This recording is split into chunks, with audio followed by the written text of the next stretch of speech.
Following the alien invasion, humanity is compelled to take refuge in underground bunkers. Earth's leaders are frantically working to keep people below, but a soldier takes down one of the invaders and stumbles upon a chilling revelation.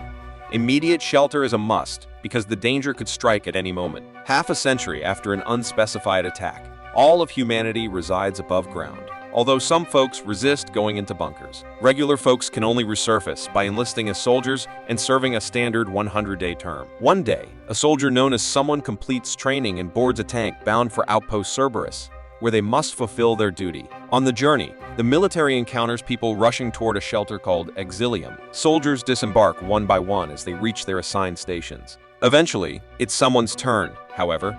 He can't immediately enter the bunker because the door is stuck, so he ascends the watchtower to contact command. The soldier undergoes DNA identification, and the system congratulates them on commencing their 100-day service. He'll be responsible for monitoring the territory, tracking something, and directing strays to the shelter. The protective measures are in order. No breaches, all cameras operational, and stable power supply. However, upon reaching the post, the soldier doesn't find the person they were supposed to replace. A breach of protocol. The commander reassures someone. The former watchman with the call sign VAC-7 was evacuated due to medical reasons. He was called up from the reserves and must now strictly adhere to all the rules. Leaving the zone is off limits, and vigilance is crucial for humanity's survival. He receives a daily access code and instructions on using a secret passage to enter and exit the bunker. For this purpose, someone begins to settle in. Inside, they discover a neglected, empty room. They arrange his rations, light a cigarette, and polish a glass while heeding the system's reminders about safety for themselves and their family. At night, he dreams of cheerful children, but the daily alarm clock serves as a reminder of how many days remain in their active service. So, someone commences their daily routine, exercises, showers, territory checks, and meals from his rations. Imagine this: during lunch, our main character suddenly hears strange noises and sees something unusual in the corner of the room, but he is too busy to investigate. Later, he reports the incident to the commander, who reassures them that everything is normal. At night, someone observes children playing, and the next morning, it's the same routine: exercise, shower, eat, and have one regulated cigarette. It's like a repetitive cycle. With 87 days remaining in their service, he captures an unknown creature, which turns out to be a white rat. However, the rat escapes without a proper examination. Suddenly, there's an attack on refugees, and no one survives. He performs a system check, which shows that the defense lines are undamaged. However, the soldier notices suspicious activity in the bushes on the monitoring screen and reports it to the commander. The commander dismisses the intrusion and asks them not to worry. Only 71 days are left. The rat, now nicknamed Doctor, is no longer afraid of humans and is regularly fed. One day, there's an alert about a malfunctioning camera, and the soldier goes outside to fix it. While surveying the outpost territory, he fixes the camera. After that, he discovers a dead bird hanging from a tree with a token bearing their predecessor's number. Immediately, the system alerts him about toxic emissions, and he heads towards the bunker. Upon returning to the bunker, he reports everything that happened at the post, including the discovery of the token, to the commander. However, the commander dismisses their concerns, insisting that VAC-7 is simply ill and recovering in the bunker. The overly cheerful tone of the commander only increases the soldier's suspicions. With just 65 days remaining, the United Nations issues a warning, urging people not to stay on the surface, as resistance against an unknown threat is futile. One day, someone ventures out into the territory once more, and after a toxic emissions warning, spots an unfamiliar creature deep in the forest that quickly disappears. He reported again, but the defense perimeter remains secure, and there's no reason to panic. Subsequently, someone decides to investigate the bunker and finds a blood stain on the wall, leading them to suspect that VAC-7 may have harmed themselves and never been evacuated. He attempts to access the video camera recordings but are denied access. So, he decides to break into VAC-7's locker, where he discovers a sketchbook and a radio receiver. Among the drawings, he finds a sketch of their own post, Cerberus, and the neighboring post, Graham, arousing their curiosity. Only 54 days are left until the end of his service.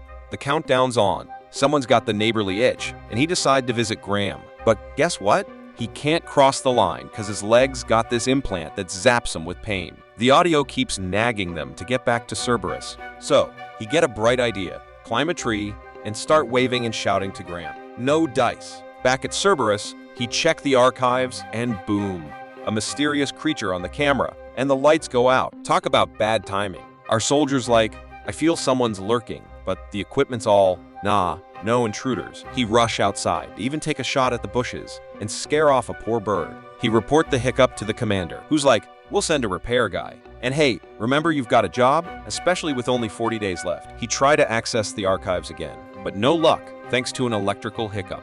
The next day starts normally, but then our soldier feels off. He pops some meds and accidentally nick his finger when he suddenly hear a Jolly Kid song from Vac 7's closet. Turns out, Vac 7's radio is on, and Graham's neighbor is hailing them.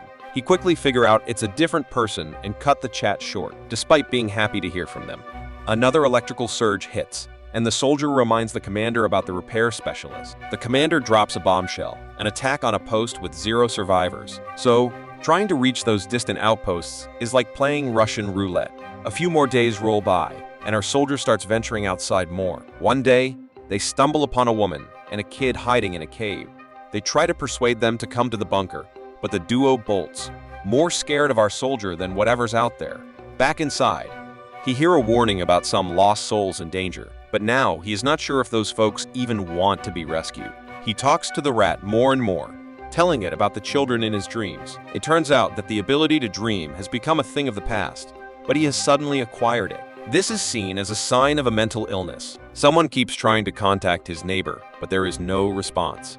One night, the soldier ventures out into the territory and kills a huge deer, which he dissects and eagerly consumes. He behaves more and more like a wild man, shooting at targets and walking without his helmet. One day, he makes another attempt to contact Graham, sending a signal with a mirror, but still receives no response, which infuriates him. On his way back, he enters a zone of toxic emissions and almost loses consciousness.